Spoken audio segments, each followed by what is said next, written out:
ও ইংলিশেও খুব ভালো রেজাল্ট করেছে, গ্রামাটিক্যাল জিনিস ওকে বুঝাই দিতে হয় না, ও একাই বুঝে ফেলে ক্লাসের মাধ্যমে, যে ওই স্টেপস টুইনের মাধ্যমে যেটুকু শিখেছে। আমি তো ধন্যবাদ দিব স্টেপস টুইনের পুরো টিমকে। আর তাদের মানে ক্লাসগুলো কখনো ইররেগুলার হয় না, রেগুলারলি শুরু হয়, টাইম মেনটেন করে তারা। এবং টিচারদের বিহেভিয়ার, টিচারদের কনভারসেশন, টিচারদের বোঝানোর যে একটা এক্সপেরিয়েন্স, সবকিছুই হ্যাঁ ফ্রেন্ডলি।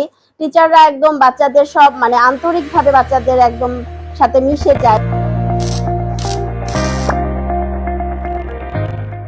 আজকে আমরা চলে এসেছি আমাদের ছোট্ট মামুনি রায়ার বাসায়। এটাই মনে হয় রায়া মামুনির বাসা।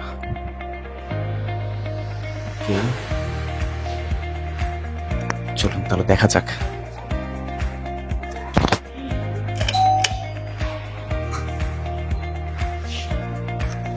আসসালামু আলাইকুম স্যার, কেমন আছেন? আলহামদুলিল্লাহ ভালো আছি। জি স্যার। আপনি কেমন আছেন? এই তো আলহামদুলিল্লাহ স্যার, ভালো আছেন। প্লিজ কাম।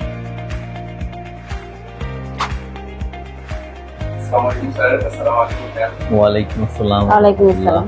কেমন আছেন? আলহামদুলিল্লাহ। আপনি কেমন আছেন? অ্যাকচুয়ালি স্টেপস টু ইন থেকে আপনাদের বাসায় একটু বিরক্ত করতে চলে আসলাম। সেটা হচ্ছে যে আমরা একটা ডকুমেন্টারি করছি যে আমাদের যত বেবি রয়েছে স্টেপস টু ইনে, আমাদের সাথে বিভিন্ন কোর্সে যুক্ত রয়েছে, তো তাদের সাথে আমরা হচ্ছে এই ডকুমেন্টারি তৈরি করছি। তো আমার ম্যামের কাছে জানতে যাওয়া যে ম্যাম স্টেপস টু ইন সম্পর্কে আসলে কিভাবে জানতে পেরেছেন? আমার মেয়ে রায়া জায়েসের জন্য আমি চাচ্ছিলাম যে ওকে আমি এক্সট্রা আরো কি কি মানে পড়ালেখার বাইরে ওকে মানে আরো কি কি যায় মানে বিভিন্ন মাধ্যমে আমি যুক্ত করতে পারি। তো আমি ওকে নিয়ে আসলে বিভিন্ন জায়গায় যাওয়া, জার্নি করা, এটা আমার জন্য সম্ভব হচ্ছিল না, কারণ আমার এরপরে একটা ছোট বেবি আছে। তো আমি চাচ্ছিলাম একটা অনলাইন প্ল্যাটফর্ম যেখানে আমি নিশ্চিন্তে মানে আমি নির্ভর করতে পারি। তো স্টেপস টু ইনের মাধ্যমে আমি হঠাৎ করে দেখতে পারলাম ওদের পেজটা, আমি ভিজিট করলাম, বিভিন্ন আমি ভিডিও দেখলাম। তো আমার কাছে মনে হয়েছে স্টেপস টু ইনই একটা বিশ্বস্ত, আমার জন্য মনে হয়েছে বিশ্বস্ত একটা অনলাইন প্ল্যাটফর্ম। এরপরে আমি যখন ওকে কিডস স্পোকেন কোর্সে দিলাম, দেওয়ার পরে আমি দেখলাম যে ওদের শিটগুলো প্রথমে আমার হাতে আসলো। শিটগুলো আমাকে ওরা একদিনের মধ্যে ডেলিভারি দিয়ে দিল। শিটগুলো পেয়ে আমি দেখলাম যে এখানে এমন অনেক কিছু আছে যেটা ওর স্কুলের যে লেখাপড়া, যে গ্রামাটিক্যাল বা স্পোকেনের ওর ক্লাসের টিচারদের সাথে ওর স্পোকেন যে একটা মানে অনেক কিছুই দেখলাম যে এটার সাথে ম্যাচ করে যায়। তো আস্তে আস্তে আমার মেয়েকে দেখলাম যে অনেক ইমপ্রুভ করলো। ও একা একা কথা বলতে পারে, ইংলিশে সবার সাথে কনভারসেশন, টিচারদের সাথে কনভারসেশন, সবকিছু ওর অনেক ইমপ্রুভ হলো। তারপরে ওর একটা কোর্সের শেষ হলো, কিডস স্পোকেন কোর্সে অনেক ভালো রেজাল্ট করলো, ওখান থেকে সার্টিফিকেট দিল, মেডেল দিল, এই যে সার্টিফিকেট আছে। এরপরে ওদের অ্যাডভান্স কোর্সটা সেটাও আমি করিয়েছি, সেটাতে অনেকগুলো ওদের কম্পিটিশন হয়, সেখানেও আলহামদুলিল্লাহ আমার মেয়ে অনেক ভালো রেজাল্ট করেছে, সেকেন্ড পজিশন ছিল ওর একটা ওদের কম্পিটিশনে। আলহামদুলিল্লাহ আমি খুবই খুশি স্টেপস টু ইনের এই প্ল্যাটফর্মটার মাধ্যমে।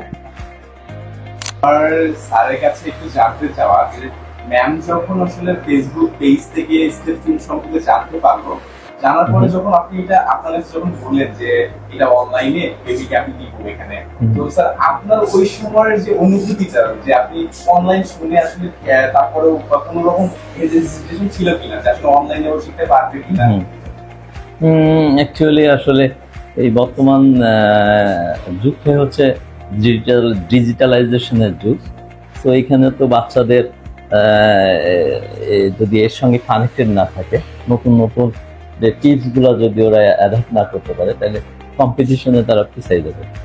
সো ওই থেকেই আসলে আমি পজিটিভলি এটা নিয়েছি যে না, এখানে দেওয়া উচিত এবং it will be good platform to learn something for our career development, future career development. So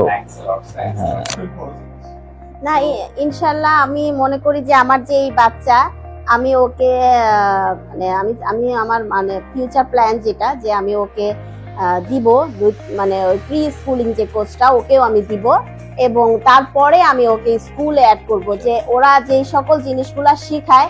দেখা গেছে যে স্কুলে দিলে পরে প্লে নার্সারির পড়াটা কিন্তু ওদের অনলাইনের মাধ্যমে অনেক কিছু শিখে যায়।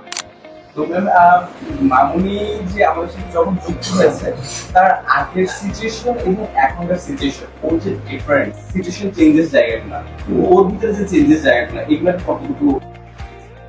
হ্যাঁ, এটা তো অনেক হয়েছে। আমি যখন ওকে স্কুলের পড়াতে যাই, দেখা গেছে যে কোনো একটা সেন্টেন্স মেকিং এ আমি যেটা বলতেছি, হঠাৎ যদি কোনো কারণে দেখা যাচ্ছে যে সেন্টেন্সটা ওর কাছে ভালো লাগতেছে না, ও আমাকে বলতেছে মা এটা এভাবে হবে না, এই সেন্টেন্স মেকিংটা এভাবে হলে ভালো হবে, আরো সুন্দর হবে। ও তখন দেখা যাচ্ছে যে আমার হেল্প লাগছে না, ও নিজেই ওই সেন্টেন্সটা মেকিং করছে। কোনো কিছু লিখতে দিলে, স্কুলের হোমওয়ার্ক দিলে ও একাই কিন্তু ইংলিশের, এবং আলহামদুলিল্লাহ ইংলিশে অনেক ভালো রেজাল্ট করে ও। স্কুলে এই স্টেপস টু উইনে দেওয়ার পরে ওর স্কুলের টিচাররা খুব মানে হ্যাপি। ও ইংলিশেও খুব ভালো রেজাল্ট করেছে, গ্রামাটিক্যাল জিনিস ওকে বুঝাই দিতে হয় না, ও একাই বুঝে ফেলে। ক্লাসের মাধ্যমে যে ওই স্টেপস টু উইনের মাধ্যমে যেটুকু শিখেছে, ক্লাসে দেখা গেছে যে অল্প একটু ক্লাস করে ও বাসায় এসে সেটা একাই করে ফেলতে পারে, কারণ ওটা ওর আগে থেকেই জানা আছে। ওই যে শীটটা যে থাকে, সেই শীটটাকে ওকে পার্সোনালি ও যদি মিস আবার পরের ক্লাসে ওইটা ওকে ধরিয়ে দেয় যে এভাবে করেছিলাম, তুমি এটা এইভাবে করে নিও। যদি এমন কোনো কিছু স্টেশনের জন্য আপনাদের কোনো বার্তা থাকে তাহলে বলতে পারেন। আসলে ওরকম কিছু আমার কাছে মনে হয়নি, আমি এখনো ফিল করি নাই। আমার কাছে সব দিক থেকে স্টেপস টু উইন এর পারফরমেন্স ভালো মনে হয়েছে। আমি তো ধন্যবাদ দিব স্টেপস টু উইন এর পুরো টিমকে।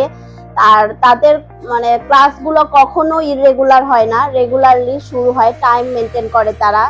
এবং টিচারদের বিহেভিয়ার, টিচারদের কনভারসেশন, টিচারদের বোঝানোর যে একটা এক্সপেরিয়েন্স, সবকিছুই হ্যাঁ ফ্রেন্ডলি। টিচাররা একদম বাচ্চাদের সব মানে আন্তরিকভাবে বাচ্চাদের একদম সাথে মিশে যায়, সুন্দরভাবে কথা বলে। ওর কোর্স ইনস্ট্রাক্টর ছিলেন সাবিয়া মিস, উনি খুব ভালো ছিলেন। ওকে খুব মানে দেখেছি যে ফ্রেন্ডলি। একদিন যদি কোনো কারণে একটু দেরি হতো বা কিছু হতো, উনি খুব সুন্দরভাবে ওকে বুঝিয়ে দিতেন পড়াগুলো।